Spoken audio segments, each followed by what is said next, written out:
Halo, kembali lagi di channel Otamega TV, membahas seputar manga dan manhwa. Kali ini Mimin akan membahas manhwa yang berjudul Master Kekuatan Spiritual. Jangan lupa like dan tekan tombol subscribe-nya. Kita lanjut ke alur ceritanya. Part 21. Pesta ulang tahun pun tiba. Muyan naik ke atas panggung mengucapkan terima kasih ke seluruh tamu undangan yang telah hadir ke pesta ulang tahunnya. Para tamu undangan pun sangat senang. Suatu kehormatan untuk mereka telah menghadiri pesta ulang tahun Muyan. Tamu undangan pun memberikan beberapa hadiah untuk Muyan. Puceng yang melihat hadiah itu biasa saja, namun Puceng secara khusus sudah menyiapkan hadiah untuk Muyan.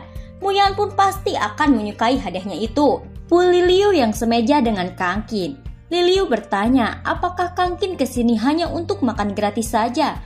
Apa kau tidak membawa hadiah apapun untuk Muyan? Kepala Pu mengingatkan Liliu jika berkata tidak sopan kepada Kang Qin. Liliu pun langsung meminta maaf. Tak lama Muyan menghampiri mereka. Puceng langsung memberikan hadiah yang ia bawa. Muyan terpukau dengan hadiah yang Puceng berikan. Hadiah itu berupa giok langka berbentuk bunga teratai yang bernilai 200 juta yuan. Pu Liliu bertanya kembali, apa hadiah yang Kang Qin telah persiapkan? Lalu Kang Qin mengeluarkan gelang yang biasa saja. Gelang itu akan Kang Qin berikan sebagai hadiah ulang tahun Muyan. Liliu dan Puceng menertawakan sembari mengejek hadiah pemberian Kang Qin. Kang Qin pun mengatakan, gelang ini memang tiada duanya. Para undangan pun menertawakan Kang Qin, menganggap Kang Qin sedang membuat lelucon. Kang Qin pun langsung memberikan gelang itu ke Muyan. Muyan menerima gelang itu. Ia pun merasa ada rahasia yang Kang Qin sembunyikan dalam gelang itu. Kepala Pu saat melihat gelang itu mengatakan, memang benar, bukan gelang yang sederhana. Gelang itu harus diperlakukan secara khusus. Kepala Pu lalu menunjukkan kehebatan gelang itu menggunakan kekuatan spiritualnya. Muyan pun sangat terkejut. Gelang yang Kang Qin berikan memiliki energi berwarna emas sebagai senjata sihir pertahanan. Saat mengobrol, Kang Qin bertanya tentang alkemis kepada Kepala Pu. Kepala Pu yang tidak tahu banyak mengenai alkemia. Namun ia pernah dengar, alkimia sihir jimat telah berkembang di Pulau Selatan dan Darat Su. Dan kemungkinan Kang Qin akan mendapatkan petunjuk di sana. Kang Qin pun berpikir akan ke sana. Nona Ju yang memata-matai Kang Qin, ia merasa kekuatan Kang Qin semakin kuat. Ia pun berniat meningkatkan kultivasi ganda agar bisa mendekati kekuatan Kang Qin. Sementara itu Wei Yuan yang terluka mencoba memanggil-manggil pengawalnya. Namun tidak ada satupun yang datang, sampai-sampai Wei Yuan kesal. Tak lama datang keluarga tersembunyi bersama beberapa prajurit untuk menyerang keluarga Wei. Wei Yuan pun curiga ada sesuatu yang tidak beres. Ia pun tidak mendengar suara siapapun. Namun benar saja, para prajurit keluarga Wei telah dibunuh. Prajurit keluarga tersembunyi itu, Nuan yang mengintip dari kejauhan bertanya-tanya apa yang sebenarnya telah terjadi. Dua saudara Xiong langsung memberitahu Nuan agar tidak mendekati ke sana, karena mereka akan ketahuan. Dua saudara Xiong dengan cepat membawa kabur Nuan untuk menyelamatkannya dari prajurit keluarga tersembunyi itu. Wei Yuan tidak menyangka keluarga Hu dengan cepat menyerang keluarga Wei. Hu memberitahu Wei Yuan dirinya akan menghilangkan nama keluarga Wei Yuan dari wilayah barat. Hu juga mengatakan akan mengalahkan Kang Qin. Keluarga mereka pun sudah turun tangan. Sementara itu Kang Qin mendapatkan kabar buruk. Asistennya dari Sangjing mengabarkan bahwa Mbak Yin diserang orang dan Mbak Yin terkena racun. Ju berencana akan menjebak Kang Qin dengan obat yang telah ia bawa. Namun Ju yang baru saja sampai depan pintu. Kang Qin langsung keluar dengan tergesa-gesa sampai-sampai Kang Qin tidak melihat keberadaan Ju. Ju pun sangat kesal, Kang Qin hanya mempedulikan Mbak Yin. Ju pun langsung ke rumah sakit operasi plastik di Huadong. Ju meminta dokter untuk mengubah wajahnya agar sama persis yang ia tunjukkan di ponselnya. Kang Qin yang sudah sampai di Sangjing, ia pun langsung memeriksa kondisi Mbak Yin. Kang Qin merasa racun itu menyebar sangat lambat. Pasti ada kaitannya dengan wanita yang ada di dalam tubuh Mbak Yin. Asisten Kang membawa Kang Qin ke si pembunuh itu. Asistennya memberitahu dalang dibalik semua itu adalah ketua sekte San Hetang dari Pulau Selatan. Kang Qin pun sudah curiga kejadian Mbak Yin ada hubungannya dengan jurus sihir dari Pulau Selatan yang pernah dikatakan Kepala Pu. Kimusi berjanji suatu hari ia akan membunuh orang-orang yang menyerangnya. Kang Qin memberi pil obat untuk menyembuhkan luka Kimusi. Kang Kin juga mengatakan, jika bertemu sekelompok orang itu lagi, Kim tidak perlu meninggalkan penyesalan. Kang Kin juga memberitahu asisten Kang dan Kim Woo-si, ia akan meminta bantuan temannya untuk melawan musuh. Karena jika hanya mengandalkan keluarga Jiang dan keluarga Su, mereka berdua pasti tidak akan bisa melawan musuh. Kang Kin pun harus pergi ke Pulau Selatan untuk balas dendam, karena mereka telah menyakiti Mbak In. Kang Kin dan Jun tiba di Pulau Selatan. Mereka berada di hotel di Pulau Selatan itu. Ketika keduanya melihat berita di televisi, berita itu berkaitan dengan ketua sekte Sanhetang yang bernama Yu Kuan-sing. Yu Kuan-sing akan mengadakan kompetisi prajurit Sanhetang. Resepsionis memperingatkan Jun dan Kang Kin untuk tidak menyebut Master Yu dengan sebutan nama saja. Tak lama datang pria bersama pengawalnya. Pria itu langsung menghampiri mereka. Resepsionis terkejut dan memanggil pria itu dengan sebutan Pak Yu. Jun menoleh sembari bertanya, siapa lagi Pak Yu? Beraninya kau memandang rendah Master Yu. Apa kau tidak tahu kalau hotel ini milik grup Yu? Tembal Pak Yu. Pak Yu juga mengusir mereka berdua sembari akan menendang kaki Jun. Namun dengan cepat, Kang Kin menepis kaki Pak Yu dengan payungnya sampai kaki Pak Yu kesakitan. Pak Yu dengan kesal meninggalkan Kang Kin dan Jun. Ia pun dipapah oleh kedua pengawalnya. Ketika Pak Yu sudah pergi, Kang Kin berkata, sepertinya Pak Yu ada hubungannya dengan Yu Kuan-sing. Jun pun akan menyelidiki hal itu. Setelah itu Jun memperlihatkan berita di ponselnya. Kang Kin pun senang mengetahui Lee dari geng Serigala Langit akan datang ke tempat itu juga.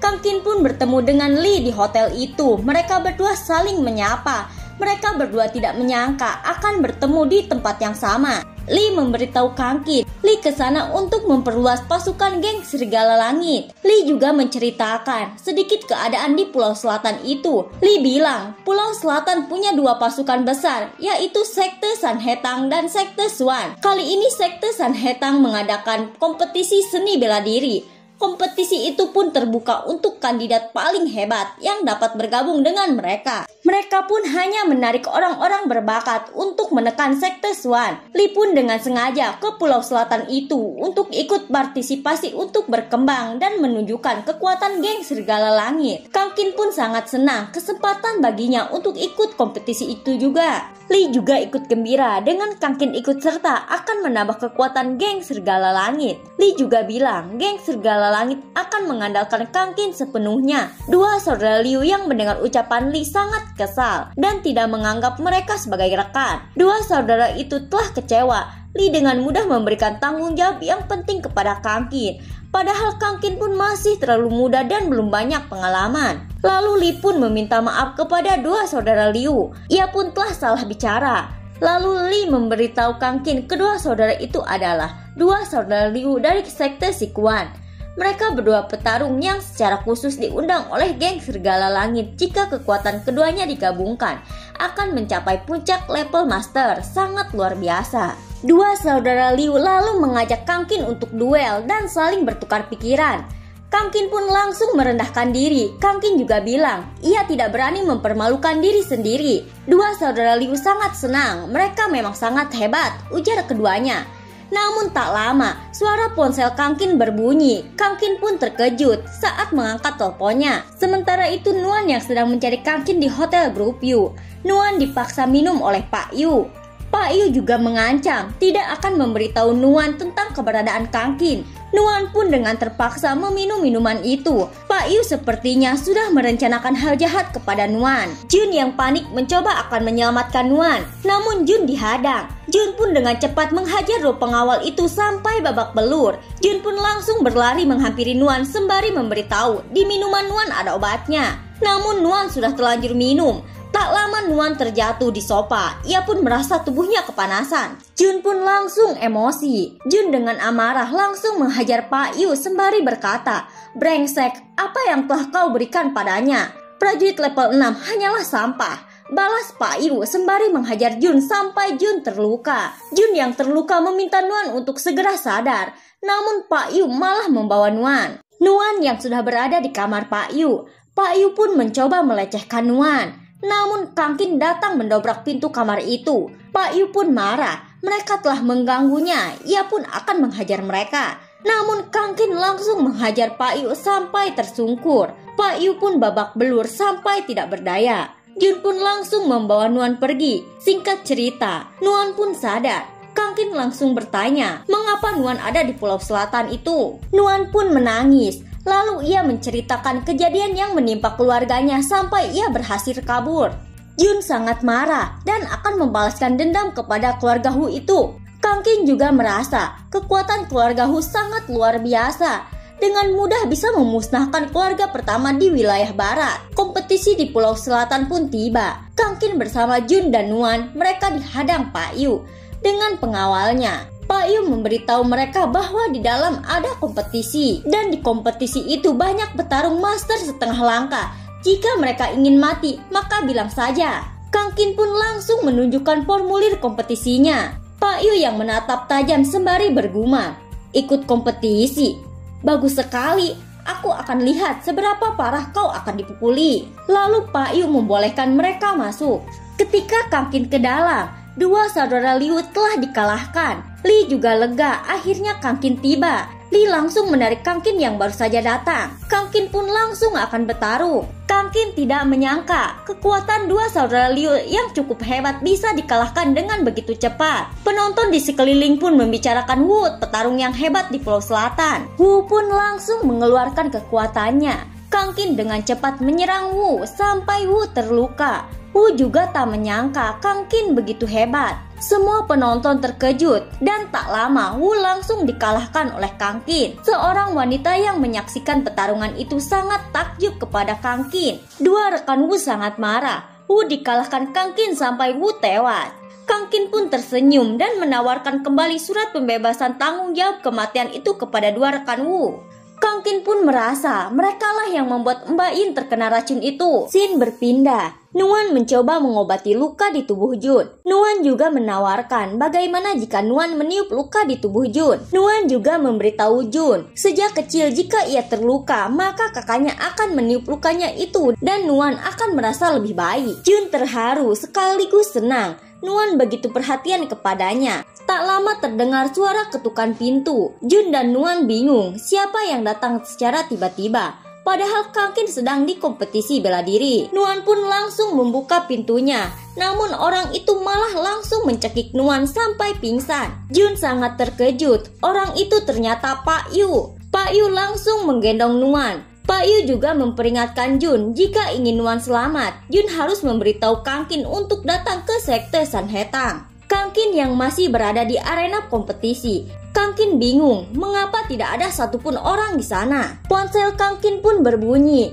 Ketika Kang Qin mengangkat teleponnya, Jun langsung memberitahu Kang Qin bahwa Nuan diculik oleh sekte Sanhetang. Jun juga memberitahu Kang Qin, sekte Sanhetang telah merencanakan dengan memancing Kang Qin ke kompetisi itu agar dengan mudah menculik Nuan. Sementara itu di sekte Sanhetang, Yu Kuanxing bersama Pak Yu sudah menunggu akan kedatangan Kang Qin. Yu Kuanxing pun telah menyiapkan jebakan. Jebakan itu berupa formasi sihir pembunuh. Jebakan itu sengaja disiapkan untuk menewaskan Kang Qin. Nuan pun mencoba memberitahu mereka bahwa Kang Qin tidak akan datang ke sana karena Kang Qin dan keluarga Wei adalah musuh. Pak Yu pun langsung menjambak kepala Nuan sembari bilang, "Kalian terlihat sangat akrab seperti kekasih.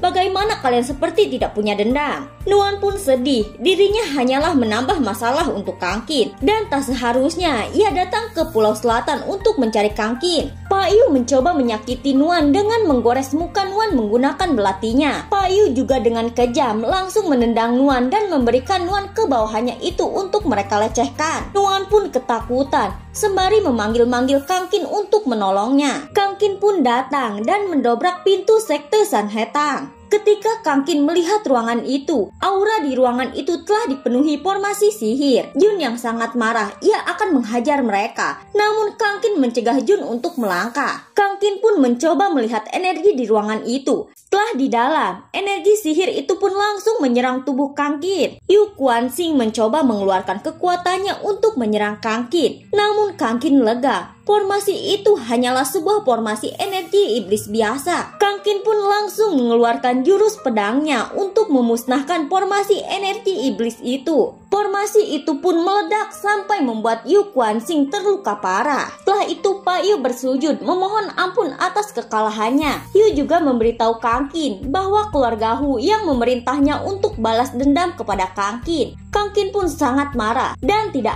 akan mengampuni keluarga Hu dan akan membuat keluarga Hu membayar berkali lipat karena telah melukai istrinya. Kang Qin juga tidak bisa mengampuni Pak Yu. Para prajurit sekte Sanhetang memohon ampun kepada Kang Qin. Mereka juga akan bersedia menjadi bagian dari geng Serigala Langit. Lalu Kang Qin menyuruh mereka untuk segera lapor kepada Li. Setelah prajurit itu pergi, tak lama Kang Qin langsung mengeluarkan darah dari tubuhnya. Jun dan Nuan langsung menghampiri Kang Qin dan membantunya. Kang Qin merasa tubuhnya terkena racun serangga saat ia menghancurkan formasi tadi. Seorang wanita datang akan menghampiri Kang Qin. Wanita itu memberitahu Kang Qin jika Kang Qin terkena racun serangga sekte Sanhetang. Jika tidak segera dibersihkan, kultivasi Kang Qin akan hilang, bahkan bisa menyebabkan kematian. Mereka bertiga pun menoleh dan Kang Qin bertanya, "Kau siapa?" Wanita itu lalu memperkenalkan diri. Wanita itu bernama Se Yunpei, tetua dari sekte Suan. Tetua Se telah melihat kemampuan Kang Qin di kompetisi kemarin. Kang Qin pun pernah ingat perkataan Li tentang pembagian kekuasaan di Pulau Selatan, dan sekte Suan adalah salah satunya. Meskipun terkenal, tapi kekuatan sekte Suan tidak begitu hebat. Sekte Suan pun terletak di puncak tertinggi di Pulau Selatan, dan tetua sekte Suan itu seorang wanita yang baru berusia 30 tahun. Lalu Kang Qin bertanya, kenapa tetua Se mencarinya? Tetua Se mengagumi kemampuan Kang Qin. Kang Qin pun telah menguncang sekte Sanhetang. Tetua Se memberitahu Kang Qin, Yu Guanxing sangat licik. Ia pun ke sana sengaja untuk membantu Kang Qin. Tetua Se juga meminta untuk bicara berdua saja dengan Kang Qin. Siang harinya, Kang Qin dan Tetua Se mengobrol di luar halaman sekte Sanhetang.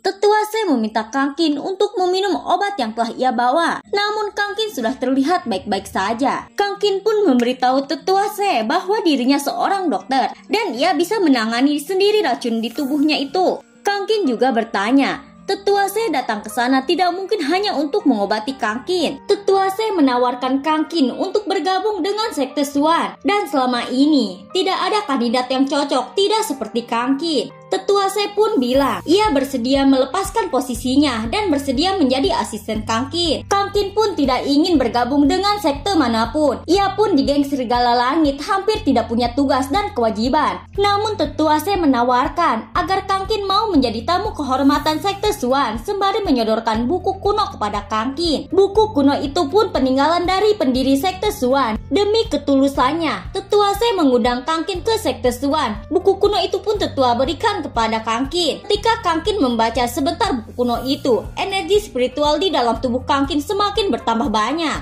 Setelah Kang Qin menerima buku kuno itu, Kang Qin berjanji pada Tetua Se jika kelak sekte Suan membutuhkan Kang Qin, maka datang saja ke Sanjing menemui Kang Qin. Sementara itu Yu Guanxing yang terluka parah. Yu Guanxing merasa telah beruntung dirinya masih hidup. Jika bukan karena pil pelindung jantung, mungkin dirinya sudah tewas di tangan Kang Qin. Kemudian Yu Guanxing mencoba mengabarkan Chang dan Yi dari keluarga Hu bahwa sekte Sanhetang telah dihancurkan oleh Kang Qin. Bahkan Kang Qin juga mengancam akan menghancurkan keluarga tersembunyi itu. Chang dan Yi menertawakan kabar yang mereka anggap lelucon itu. Chang bertanya apa yang akan dilakukan Yi kepada Kang Qin. Yi memberitahu rencananya.